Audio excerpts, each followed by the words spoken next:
cortas serían de menor valor, pero el cálculo se hace en base a ácidos grasos de cadena larga. Pero también las grasas participan en la estructura celular, especialmente las membranas plasmáticas, como ustedes saben desde el curso de biología.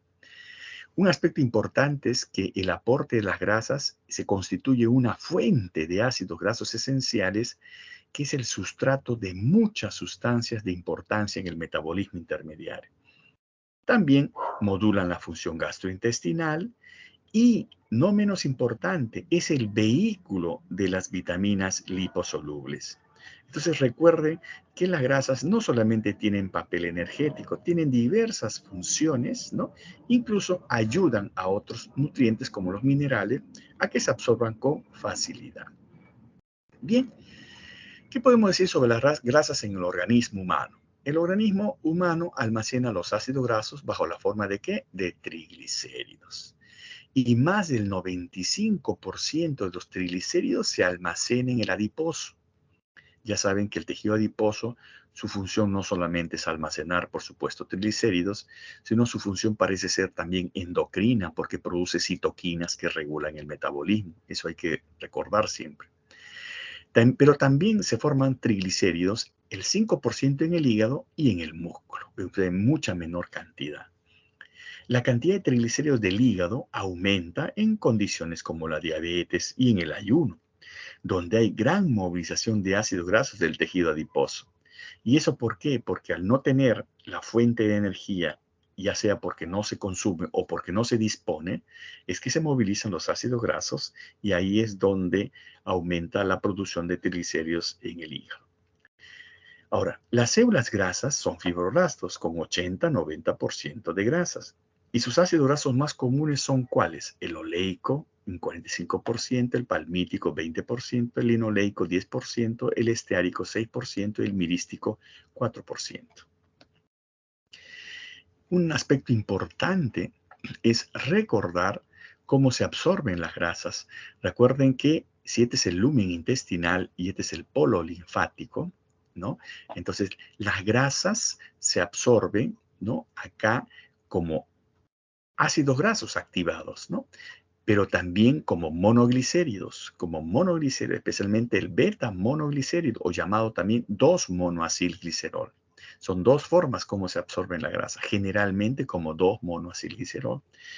Estos, como son llenos de ácidos grasos de cadena larga, van de frente y se transportan por los kilomicrones, cuando tienen más de 12 carbonos, que son los de cadena larga, y van hacia el tejido linfático. Las grasas que contienen ácidos grasos de cadena larga, más de 12 carbonos, van por tejido linfático. Pero las grasas que tienen ácidos grasos menos de 12 carbonos, ¿no? Triglicéridos de cadena media o corta, no van por la linfa, van de frente y se absorben de frente a la vena porta. Miren qué dan diferencia, ¿no? Claro, nosotros tenemos que tomar en cuenta lo que sucede con los ácidos grasos de cadena larga, más de 12 carbonos generalmente, porque esta es la forma como se dispone en los alimentos, con ácidos grasos de cadena mayor a 12 carbonos. Y esto va por la linfa. Y el linfa por el conducto torácico llega pues a la vena cava, a la sangre, ¿no? Y ahí ya recién circula en sangre. Y esto es muy importante. No olviden que los monoglicéridos, ¿no? Y las acilcoenzimas A necesitan el esqueleto básico, sobre todo la acilcoenzima A, donde ancla cada ácido graso en una molécula de glicerol. ¿Y quién forma el glicerol? La dihidroxiacetona-fosfato. Recuerden, la dihidroxiacetona-fosfato es una de las dos triosas que vienen en la glucólisis, ¿no? Y a partir de ahí se forma el glicerol, que recibe los ácidos grasos y forma los triglicéridos, ¿no? Que se incorporan fácilmente en los kilomicrones. Es muy importante entonces recordar cómo se absorben estos ácidos grasos según el número de carbonos. Bien, otro aspecto importante es el recambio. ¿Cómo es el recambio dinámico que existe en la formación del tejido graso, ¿no? Es decir, cómo se forma el tejido graso, acá se ve, y cómo se degrada el tejido graso, aquí se ve. Y quiénes son las hormonas que comandan la lipogénesis y quiénes son las hormonas que comandan la lipólisis. en la lipogénesis, la insulina tiene un rol muy importante porque favorece el ingreso de glucosa al adipocito. Y al favorecer el ingreso de glucosa al adipocito, ingresa por su vía glicolítica y lo que hace es formar dihidroxiacetona y glicerol fosfato. Y listo. El glicerol es el esqueleto de alcohol que está dispuesto a recibir las acilcoenzimas A. Pero también la insulina interviene en la absorción de ácidos grasos por activación de la lipoproteína lipasa, donde los kilomicrones, ¿no?, y también el VLDL se degradan para formar ácidos grasos, y estos ácidos grasos activados se incorporan al glicerol fosfato para formar, ¿qué cosa? Triglicéridos. Entonces la insulina es una hormona anabólica, es una hormona lipogénica. Por otro lado, la insulina impide la degradación. ¿Por qué impide la degradación? Porque mantiene inactiva la lipasa. Entonces no hay quien degrade los triglicéridos, porque los triglicéridos se degradan por la lipasa. Y la insulina lo que hace es inactivar la lipasa. Por el contrario, ¿quién activa la lipasa? Las hormonas contrarreguladoras, ¿no? A través del AMP cíclico, glucagón, adrenalina, CTH, incrementan por medio del sistema de la adenilciclasa, aumentan la producción del 3,5-AMP cíclico, y esto hace que se active la lipasa, y la lipasa degrada los triglicéridos a glicerol y ácidos grasos y salen del adiposo. Esto es lipólisis, y esto de acá es lipogénesis, ¿no? Entonces, bajo este contexto ya ustedes tienen que recordar qué pasa con la persona, cuáles son los factores que condicionan que una persona suba de peso o que baje de peso. Y eso tienen que analizar en la práctica, porque los tejidos adiposos se recambian continuamente por un proceso dinámico que estamos describiendo en este momento. Bien, la otra grasa importante es el colesterol, ¿de acuerdo? Hay mucho colesterol fobia, porque todo el mundo piensa que el colesterol es malo. No, el colesterol es malo cuando está en exceso en sangre, pero el colesterol normalmente lo necesitamos. ¿Por qué? Porque tiene un rol estructural, como de las membranas plasmáticas, ¿no? En general no existen los vegetales, ¿no? Y ahí está la proporción molar 1:1 con relación a los fosfolípidos. Es precursor de la vitamina D. Esto es importante, ¿no? El 7-dehidrocolesterol se acumula en la piel y a partir de ahí se activa la vitamina D, ¿no? Es precursor de hormonas sexuales. Todas las hormonas sexuales derivan del colesterol. Miren qué importante el colesterol como fuente de hormonas sexuales, fuente de hormonas corticoesteroidales, o sea, de la corteza suprarrenal, cortisol y aldosterona. Y también es precursor de los ácidos biliares, esenciales en la absorción de algunos nutrientes lipídicos y vía principal para la excreción de colesterol corporal.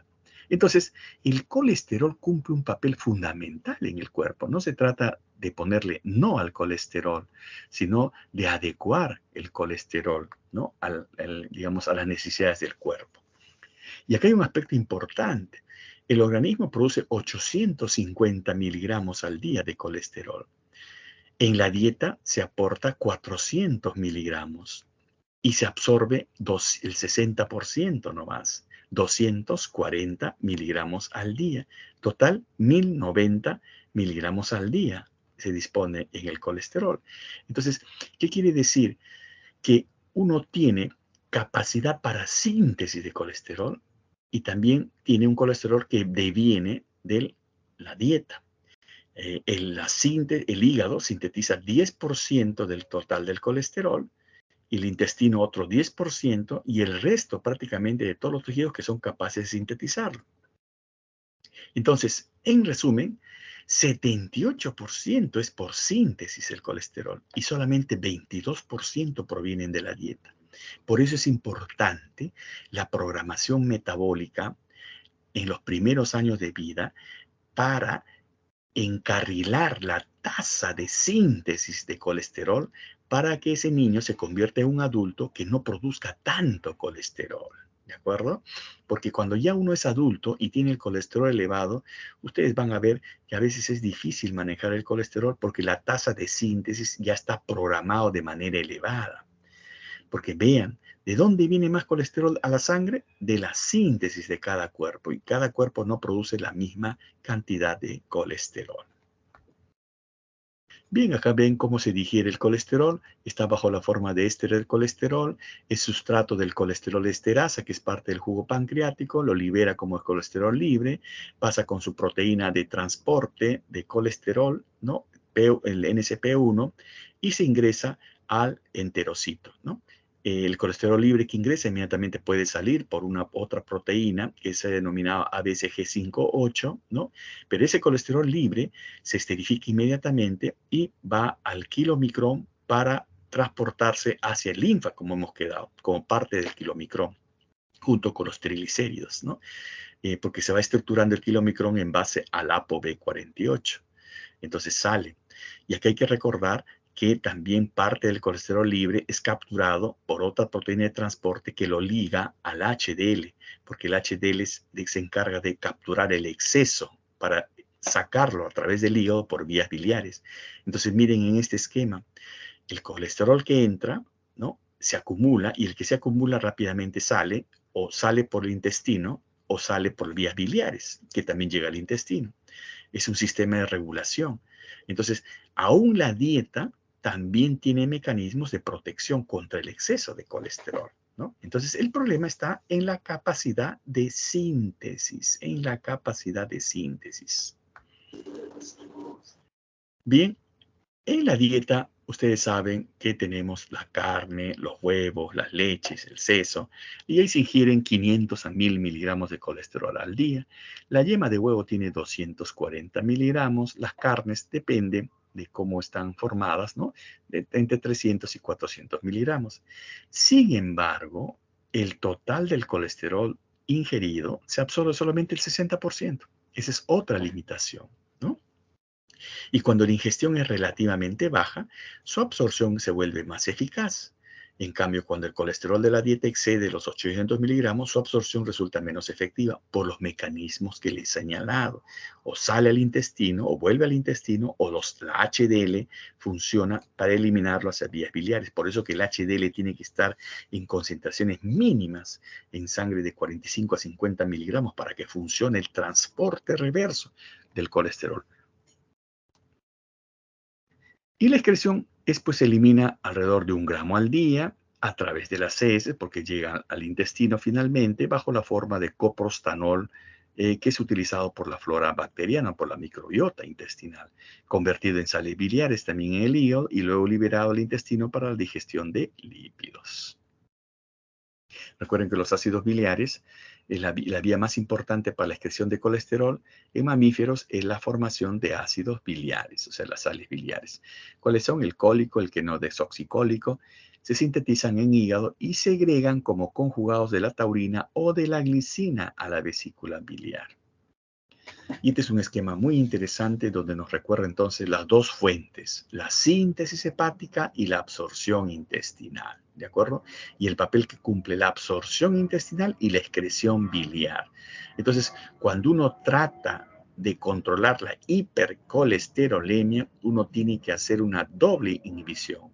O inhibe la síntesis de colesterol, inhibiendo la enzima alostérica de la síntesis de colesterol, que es la hidroximetilglutaril-coenzima reductasa, o inhibe selectivamente la absorción de colesterol. Ahora hay medicamentos para ambas líneas de ataque para evitar la hipercolesterolemia, pero bajo el sustento fisiopatológico y fisiológico y bioquímico de esto, que esto ustedes tienen que recordar.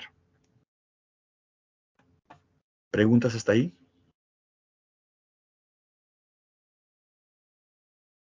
Doctor, buenas noches. Como mencionó, que también, o sea, el colesterol se adapta, ¿no? O sea, para que, eh, ¿cómo mencionó? Que incremente, ¿no? O sea, se Es- produzca más colesterol, se sintetice más colesterol. También puede Así ser al es. revés. O sea, porque hay Se siente, personas que no tienen mucho tejido graso, ¿no? Están siempre claro, en- pero ojo, ojo, que esto es independiente de la cantidad de tejido graso, porque el tejido graso más está dado por los triglicéridos, ¿de acuerdo?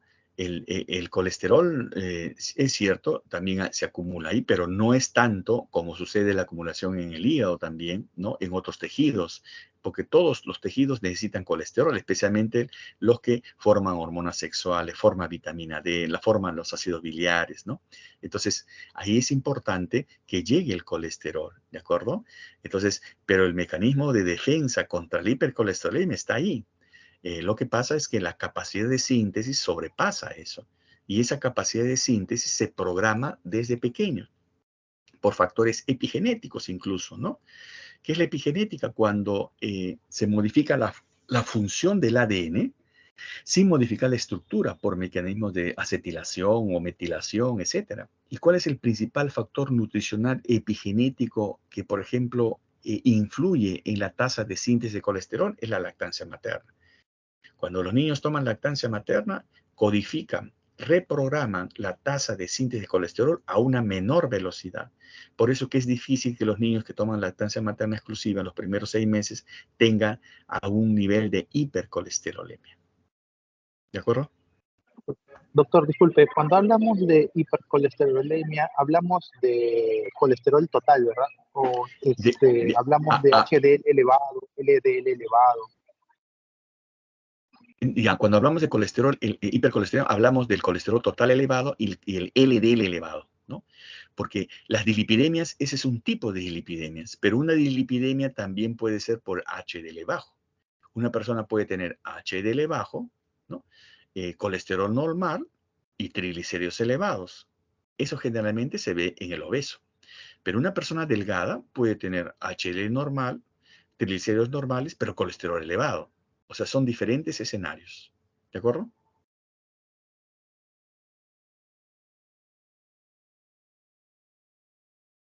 Entonces, doctor, como usted acaba de mencionar, en una persona obesa vamos a ver siempre el colesterol bueno, por así decirlo, un poco bajo, al límite, Sí, al ras. o sea, porque el obeso hace resistencia a la insulina. Y una característica de resistencia a la insulina es que baja el HDL y sube los triglicéridos, ¿no? Eh, también podría afectar el colesterol, pero característicamente la dislipidemia de la resistencia a la insulina que se ve en el obeso es HDL bajo y triglicéridos elevados. Corrección. Y en ese caso se podría usar cualquiera de estas dos, síntesis hepática, bueno. No, es que ahí viene ya digamos, primero la dieta para bajar el aporte de calorías, porque las grasas, ¿de dónde se forman? De la glucosa y del ácido graso. Recuerda lo que hemos hablado de la hipogénesis. Entonces bajamos eso y se entiende que los triglicéridos bajan. Las drogas, cuando hay elevación de triglicéridos, se utilizan cuando están por encima de 500 miligramos, pero esos ya son clofhidratos, que es otro tipo de drogas para los triglicéridos elevados. Ok, muchas gracias, doctor. Ok, seguimos. Y acá está el mecanismo de defensa a nivel celular. Fíjense que la concentración de colesterol libre en el interior celular regula la síntesis endógena. ¿A través de qué? ¿Cómo se defiende la célula ante un exceso de colesterol? Inhibiendo la síntesis, claro, ya no sintetiza más la célula, porque inhibe la hidroximetilglutaril coenzima reductasa, que es la enzima alostérica de la síntesis de colesterol. ¿Cómo se defiende más la célula? Cuando la esterifica, la almacena, y la almacena bajo la acilcoenzima colesterol aciltransferasa, que convierte el colesterol libre en éster de colesterol. ¿Cómo se defiende? Disminuyendo la síntesis de receptores de LDL, porque toda célula que va a incorporar colesterol tiene receptores a LDL. Entonces, imagínense, si disminuyen los receptores, si aumenta el almacenamiento y disminuye la síntesis, esa célula se está defendiendo ante un exceso de colesterol que se oferta en la sangre, ¿no? Ese es un mecanismo de regulación muy fino, ¿no? El 75% de la captación de LDL que tiene colesterol lo realizan las células mediante este mecanismo explicado. Pero ¿qué pasa? El 25% lo lleva a cabo de receptores de baja afinidad. ¿Y dónde están ubicados esos receptores de baja afinidad que no son tan eficientes para realizar esto? están en los macrófagos. Y ahí viene la raíz del problema de la aterosclerosis, porque los macrófagos no tienen esta capacidad de defensa al 100%, ni siquiera al 75%. Entonces, ahí es donde no existe el mecanismo de regulación de la síntesis endógena. Por eso que los macrófagos, ante el exceso de colesterol en sangre, se convierten en células espumosas y después devienen en estrías grasas y luego en placas ateromatosas. O sea, el problema es el macrófago. Bien. Bueno, acá está el huevo que dice, amigo es aquel que permanece a tu lado aún viendo que estás frito, ¿no? Así que vean quién es su amigo. Este es un trabajo interesante donde habla de consumos de huevos y enfermedad cardiovascular. ¿Qué nos dice este trabajo? Que efectivamente cuando hay un consumo elevado de huevos, efectivamente uno puede, digamos, tener problemas, ¿no? Pero sin embargo, este trabajo indica de que cuando se consume más de un huevo, podría ser un problema, ¿no? Más de un huevo diario, ¿no? Entonces, pero eso hay que ver con qué capacidad de síntesis tiene ese organismo, ¿no? Pero no debemos, pues, necesariamente prohibir el consumo de huevo. Una época de huevofobia, inclusive, que nos prohibían consumir huevo porque elevaba mucho el colesterol. Y eso no es tan cierto también, ¿no? Porque recuerden que el huevo, desde el punto de vista nutricional, es la proteína más completa que existe. El huevo, el pescado, son proteínas completas. ¿De acuerdo? Y acá están los fosfolípidos, ¿no? ¿Cuáles son las otras grasas? Son los fosfolípidos. Hemos visto los triglicéridos, hemos visto el colesterol, y estos son los fosfolípidos que son componentes estructurales, ¿no? De las membranas plasmáticas, de las organelas, ¿no? Así como las lipoproteínas, y también juega un papel importante en la activación de ciertas enzimas. Los componentes del surfactante pulmonar, también es importante que recuerden, el funcionamiento normal del pulmón requiere el aporte constante de un fosfolípido poco común llamado dipalmitoil fosfatidilcolina, ¿no? Eso es importante porque es un fosfolípido que es componente del surfactante pulmonar y que evita la telectasia de los alveolos para que, por ejemplo, el niño tenga capacidad para respirar en el ambiente, pues, externo cuando sucede el parto, ¿no? Componente de la bilis también, los fosfolípidos y sobre todo la fosfatidilcolina de la bilis solubilizan el colesterol. Una disminución en la producción de fosfolípidos y de su secreción a la bilis provoca la formación de cálculos biliares de colesterol y pigmentos biliares. La síntesis de sustancias de señalización celular, el fosfatidilindol y la fosfatidilcolina actúan como donadores de ácido araquidónico para la síntesis de prostaglandinas, tromboxanos, leucotrienos y cuerpos compuestos relacionados. Bien, acá solamente para recordarles el aporte de energía según el tipo de ácido graso, si es ácido graso de cadena corta, ácido graso de cadena media, ácido graso de cadena larga. Recuerden que los alimentos, los triglicéridos generalmente están portando ácido graso de cadena larga. Por eso es que el cálculo de calorías se hace en 9 kilocalorías por gramo de tejido, por gramo de grasa. Bien, otro tema importante es la composición de omega 3, omega 6. Eso ustedes lo han escuchado hasta en los medios de comunicación. Son ácidos grasos esenciales, ¿no? ¿De dónde derivan? Del ácido linoleico y del ácido linolénico. Del ácido linoleico deriva el ácido araquidónico, que es un omega 6, ¿no? Estos son omega 6 y el ácido linolénico ocasiona o origina docosahexanoico, que es omega 3. Estos son los famosos omega 3, omega 6. Hay que recordar que en el año 28, recién Evans y Burr notaron que ratas alimentadas sin grasa, pero con vitamina A y D, presentaban reducción de la velocidad de crecimiento y deficiencia reproductiva, imagínense. Trabajos posteriores demuestran que se curaba el fenómeno ¿con qué? Con esos ácidos grasos, linoleico, linolénico y ácido araquidónico. Y de ahí estableció la importancia de estas sustancias.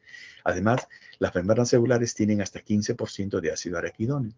Y el docosahexanoico, que se sintetiza a partir del linolénico o se ingiere en el aceite de pescado, es rico en la retina, rodopsina, corteza cerebral, testículos y esperma. Una fuente importante en los primeros años de vida es la lactancia materna como fuente de ácido docosahexanoico, y eso influye en el desarrollo de la corteza cerebral. Se les conoce como ácidos grasos poliinsaturados, las siglas de PUFA en inglés, ¿no? O AG, ácidos grasos esenciales, omega 3, omega 6. ¿Por qué se llaman omega 3 y omega 6? Los ácidos grasos omega son poliinsaturados, es decir, tienen 2 o más dobles enlaces. Por eso son poliinsaturados. Y el nombre de omega proviene del átomo de carbono donde está ubicada la primera doble ligadura, contando desde el final de la cadena grasa. ¿Esto cómo se traduce?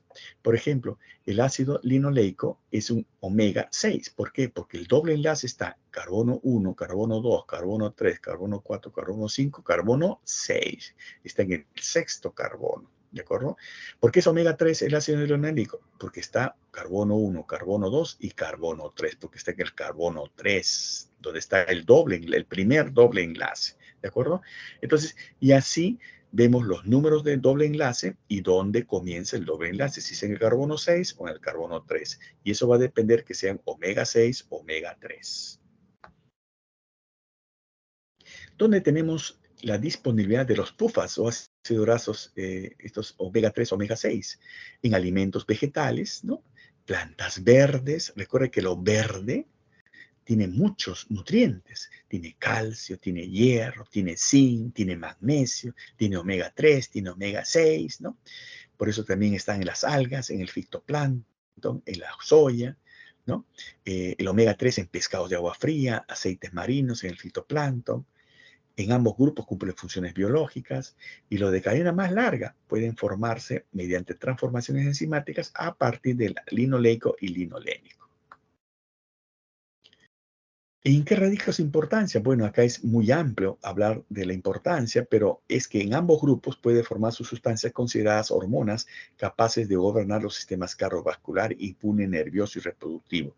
Acá lo importante es que la presencia de ácidos grasos esenciales es vital porque son sustrato para formar diferentes compuestos intermediarios metabólicos u hormonas que regulan el metabolismo en general. Las investigaciones, por supuesto, continúan. Hay propuestas que ayudan a combatir el cáncer, disminuyen los efectos de la esclerosis múltiple, mantienen la piel suave y nutrida, favorecen el crecimiento del embarazo, impiden niños prematuros, producen prostaglandinas de acción antiinflamatoria, fortalecen las arterias, a la vez vuelven más fluida la sangre, disminuyen el dolor producido por la angina. Hay varios aspectos que siempre continúan en investigación, por eso que uno tiene que estar abierto y el médico en constante lectura. Acá ustedes pueden ver cómo es el papel del ácido docosahexanoico en el niño. Mayor determinante en la composición y función de las neuronas. Mayor concentración en la corteza cerebral y en la retina. En esos tejidos forma más del 50% del total de ácido graso de los fosfolitos de membrana. Por eso es importante utilizar nutrientes o fuentes de alimentos que tengan gran cantidad de estos ácidos grasos. Y la principal fuente, como les decía, es la lactancia materna. El pescado también es una fuente excelente de omega 3, sobre todo, el pescado fresco, ¿no? Y ahí tienen diferente composición de la sardina, caballa, trucha, salmón, atún, etc. Entre las necesidades diarias, ¿no? De ácidos grasos esenciales, ¿no? Recuerden que el 30% de las kilocalorías totales es en forma de grasa, no debe ser más, ¿no? Según la FAO, la OMS, ¿no? El hombre adulto de 65 a 70 kilos con actividad mediana y un índice de masa corporal de 25 a 28 necesita aproximadamente 3.000 kilocalorías. Máximo 700 a 1.000 kilocalorías de grasa, ¿no? Depende del aporte. Pero del total de dichas calorías, 8% deben ser ácidos grasos esenciales. Inclusive se propone una proporción entre omega 6 y omega 3 que debe oscilar entre 5 a 1 a 3 a 1, ¿no? Y esto para la prevención de síntomas por deficiencias de glucosa pentanoico, 1 a 2% de ácido linoleico. Para el desarrollo fetal infantil, 3% de ácido linoleico. O sea, hay varias cifras. Lo importante es más o menos que no sobrepase el total de 30% de las grasas, pero de ese total, el 8% deben ser ácidos grasos esenciales. Un concepto importante que también ven en nutrición con respecto a las grasas son los ácidos grasos cis y trans. Los ácidos grasos insaturados, que contienen al menos un doble enlace, ¿no? Están fuertemente estructurados, ¿no? Y previenen la rotación de los carbonos alrededor del eje de enlace doble. O sea, son poliinsaturados o insaturados porque tienen doble enlace. Porque los saturados no tienen doble enlace, ¿no? Y son más difíciles de oxidar, de utilizarse. Esta rigidez da origen a los isómeros geométricos cis y trans, que describen la orientación de los átomos de hidrógeno con respecto al doble enlace. Cis, que significa en el mismo lado, y trans significa en el lado opuesto. Los ácidos grasos naturales generalmente tienen la configuración cis, ¿no? Ya que ustedes pueden ver hacia dónde están, ¿no? En el caso del cis y en el caso del trans, cómo están en el cis en el mismo lado, y en el caso del trans a lados opuestos, ¿no? Entonces uno más utiliza la forma cis que la forma trans. La forma trans es más difícil de utilizar, los ácidos grasos saturados son más difíciles de oxidar, ¿no? Por eso que uno prefiere ácidos grasos insaturados bajo la forma cis, que son más fácilmente de utilizar por el organismo.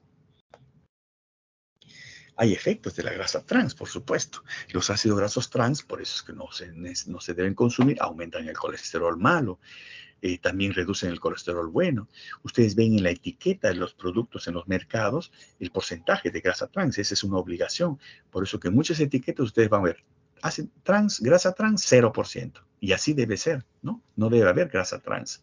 Una dieta cargada de grasa trans aumenta el riesgo de enfermedades cardíacas, la principal causa de muerte de adultos. Hagan la prueba cuando van a un mercado, fíjense en la etiqueta de lo que consumen, ¿no? Eso se llama cultura de la etiqueta en nutrición.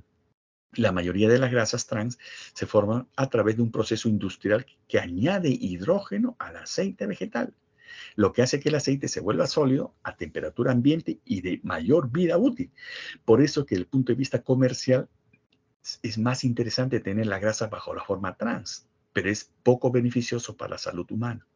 Algunos restaurantes utilizan aceite vegetal parcialmente hidrogenados en sus freidoras, es decir, los calientan porque no tienen que cambiarse tan a menudo como otros aceites. O sea, sobre ese aceite vuelven a freír, sobre ese aceite vuelven y fríen, y fríen, y fríen. Entonces, ¿y qué fríen? Fríen y convierten la grasa, favorecen la formación de grasa trans al refreír, ¿no? Entonces, ahí es lo dañino. Algunos productos cárnicos y lácteos tienen una pequeña cantidad de grasas transnaturales. No está claro si esta grasa transnatural aporta algún beneficio o daño. Bien, la forma manufacturada de la grasa trans, conocida como aceite parcialmente hidrogenado, puede encontrarse en una variedad de productos alimenticios.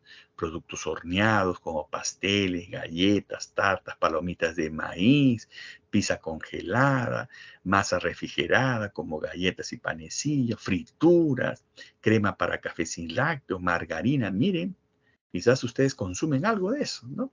Por eso que uno tiene que tener cultura de nutrición, porque recuerden ese principio que dice, muy antiguo, por un alemán que no recuerdo ahorita el nombre, que dijo, somos lo que comemos, ¿no? Comemos mal, nos portamos mal, entonces el organismo responde mal con estados de enfermedad. Entonces la cultura de la etiqueta es muy importante. En los Estados Unidos, si un alimento tiene menos de 0,5 gramos de grasa trans en una porción, en la etiqueta de alimento puede leerse 0 gramos de grasa trans, ¿no? Pero lo mínimo, digamos, es menos de 0,5, pero lo ideal es que sea 0. Si es así, significa que los productos fabricados antes de la prohibición de la FDA de grasas trans pueden estar todavía a la venta. Así que comprueba si la lista de ingredientes de un alimento dice aceite vegetal parcialmente hidrogenado. Esa es grasa trans. El alimento contiene algo de ácido grasas trans, aunque la cantidad sea inferior a 0,5 gramos, porque esto tiene que ser bien importante porque se oculta, esta grasa trans oculta puede acumularse rápidamente, especialmente si se comen varias porciones de alimento que contengan menos de 0,5 gramos por porción. Entonces es muy importante que la etiqueta debe leerse 0 gramos de grasa trans. Los fabricantes de alimentos pueden sustituir otros ingredientes por grasas trans, que tampoco son saludables. Algunos de estos ingredientes son los aceites tropicales de coco, de palma, contienen mucha grasa saturada. Las grasas saturadas, recuerden, aumentan el colesterol total. En una dieta saludable, entre el 20% y 35% de las calorías diarias pueden provenir de las grasas.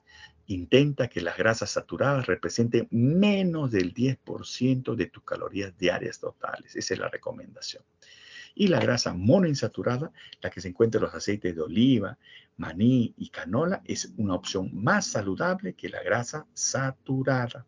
Las nueces, el pescado y otros alimentos que contienen ácidos grasos omega 3 insaturados son otras buenas opciones de alimentos con grasas saludables. Bien, en todo esto se aplica pues para la detección de alguna alteración de los lípidos circulantes, porque eso nos da de una manera indirecta cómo está el aporte de lípidos. De ahí el concepto de dislipidemia.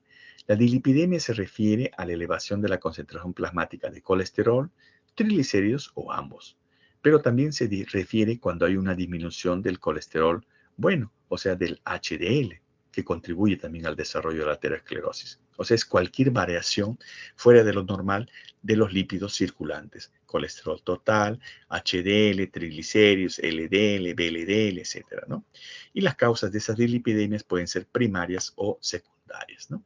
Esta es una clasificación bien sencilla que recuerden. El fenotipo tipo 1, ¿no? Tipo 2A, tipo 2B, tipo 4, 5. ¿Qué lipoproteína se eleva? ¿Y cómo se traduce en el aumento de los lípidos, ¿no?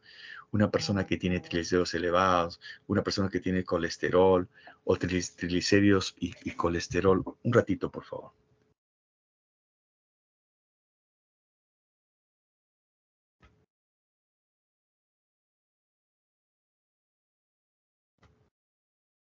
Un ratito.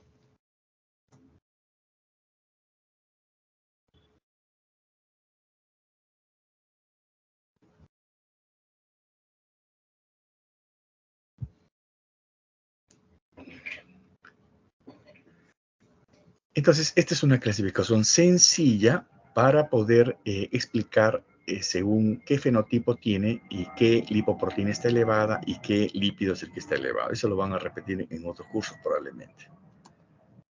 Actualmente las dislipidemias se clasifican según su etiología en dos grandes grupos, primaria genética y secundaria por el estilo de vida y otros factores como la obesidad también, ¿no?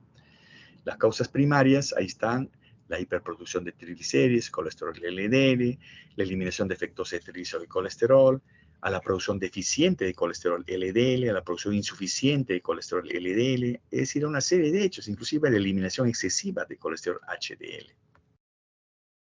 Estas son las causas primarias, ¿no? Esta es como una manera de que ustedes busquen el interés en leer todo el metabolismo de los lípidos. No es algo importante en esta parte, pero es solamente una ampliación de lo que estamos diciendo para que le den importancia. Existen hipercolesterolinas familiares, ¿no? Pero las causas secundarias son las que son, digamos, las más frecuentes, ¿no? El estilo, donde influye el estilo de vida, la ingesta excesiva de grasa saturada, colesterol y grasa trans, ¿no?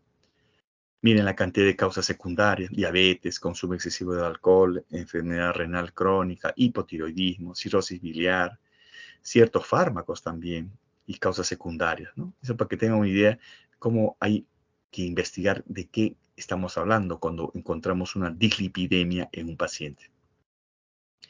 De ahí la importancia de que el médico interprete bien el perfil lipídico. Y el perfil lipídico consiste en un examen de laboratorio que tiene como objetivo verificar los valores normales de los lípidos. Cuando se encuentran fuera de sus límites normales, representan un riesgo para el desarrollo de enfermedades cardiovasculares, como angina, infarto al miocardio, accidentes cerebrovasculares o trombosis venosa, por citar algunos ejemplos. El perfil lipídico se solicita con el objetivo de identificar el riesgo de desarrollar estas enfermedades y ayuda al médico a orientar el tratamiento para cada persona con el objetivo de evitar complicaciones de la salud. ¿Y de qué consta? El colesterol total, que es la suma de todos los colesteroles, la lipoproteína de alta densidad, el HDL, ¿no? Que son los que transportan, realizan el transporte reverso del colesterol, la LDL, que transporta el colesterol hacia la periferia y por eso se le llama el colesterol malo, y los triglicéridos, que son los que se almacenan energía hasta que el organismo lo necesita, ¿no? Si el cuerpo acumula demasiado triglicéridos, los vasos sanguíneos se pueden producir aterosclerosis y provocar problemas de salud. Este es un ejemplo de perfil lipídico, miren, colesterol total, ¿no? El HDL, colesterol total está normal, pero el HDL está un poco bajo, ¿no? Menos de 35, ¿no? Y miren acá los triglicéridos, ¿no? Si esta es una persona adulta, ¿no? Por supuesto está en el rango ideal. Miren que solamente tiene HDL bajo. Entonces esta persona le falta más proteína de repente, le falta consumir más proteína de pescado, ¿no? O está viviendo en un ambiente de fumadores, o consume mucha fructosa, o hace poca actividad física. Entonces de esa manera uno va analizando el perfil y orientando a la familia.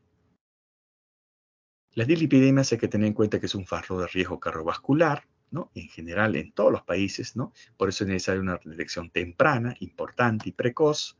Este es un ejemplo de la hipercolesterolemia familiar, cómo se forman santomas, miren, los pequeños santomas.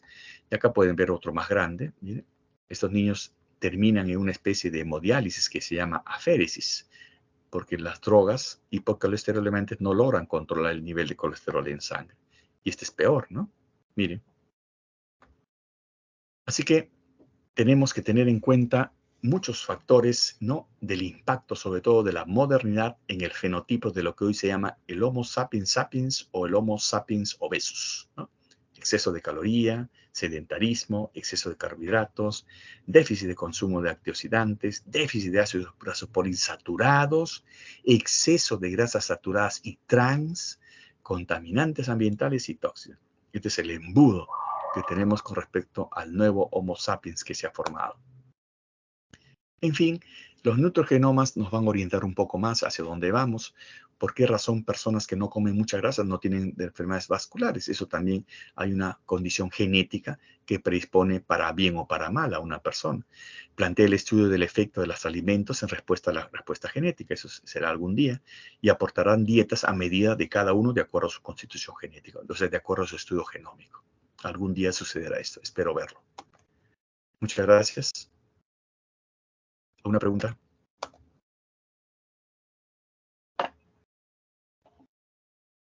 Sí, doctor, básicamente, si yo elevo mi HDL con alimentos, Ajá, consumiendo pescado, sí. por consecuente, bajaría el LDL. No, o sea, ahí estamos hablando solamente de HDL, nada más. El LDL es por síntesis, ¿no? Entonces viene de la programación metabólica o viene también de la dieta, ¿no? Uno tiene que hacer de todas maneras un plan de alimentación porque en algo influye, ¿no? Pero ya saben que el que más influye es la capacidad de síntesis, lamentablemente. Entonces, como a veces, muchas veces no es suficiente la dieta, se utiliza medicamentos para el colesterol, que son las estatinas, las más conocidas, que son las que generalmente inhiben a la enzima alostérica, que es la hidroximetilbutilcoenzima reductasa. Por eso grábense esa enzima que parece larga, pero no se van a olvidar nunca de esa enzima.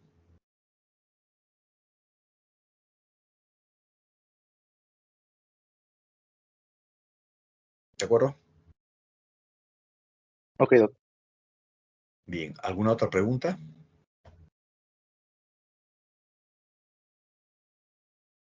¿No hay preguntas? Muy bien. Entonces, Jesús, ¿estás ahí?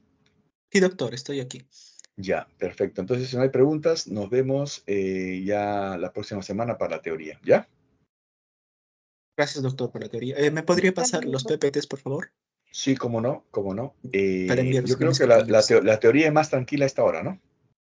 Sí, Ya, ok, ya. Entonces, de acá de frente se van a su camita, ¿no? eso espero.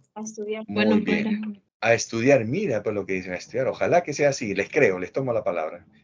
Lean ahorita lean, porque si no se les escapa. Ok, o sea, hagan como la glucosa, fosforílense para que se encierren en la célula. Busquen un fósforo y se encarrilan ahí, y se encierran. Nos vemos, chao, chao. Hasta luego, doctor, gracias. Hasta luego, doctor. Gracias, doctor. Hasta luego. Chao, chao, Hasta luego, chao. doctor. Cuídese. Chao, chao, chao.